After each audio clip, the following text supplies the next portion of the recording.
Assalamualaikum warahmatullahi wabarakatuh.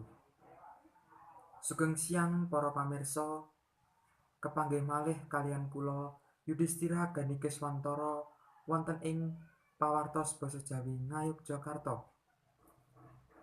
Wonten ing wekdal menika pawartos basa Jawi badhe mbabar babagan kahanan pasar Pundong wonten ing wayah rendheng ing dusun Seloharjo Pundong Bantul. Sumangga kita midhangetaken sedherek kula Amelia Meta Septian. Sumangga. Matur nuwun kaliyan Yudhistira Gandhi Kiswantara. Kula sampun kalih Bapak Jilan ten Los Pasar Pundong.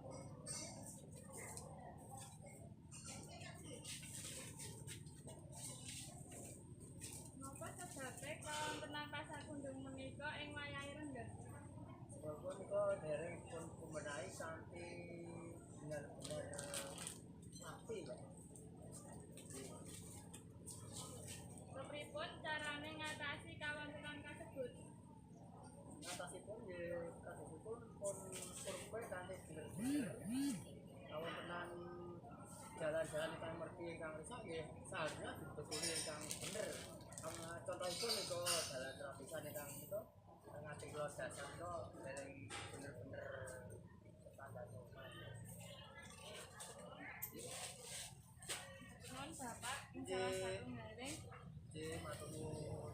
Kula Amelia Meta Septian nglaporaken saking Pasar Pundong matur nuwun. Kula angsulaken ing sedherek kula Yudhistira Gandhi Kiswantara ing studio. Matur nuwun sedherek Amelia Meta Septian cekap semanten pawartos basa Jawi menika kula Yudhistira Gani Keswantara matur nuwun. Sugeng siang. Assalamualaikum warahmatullahi wabarakatuh.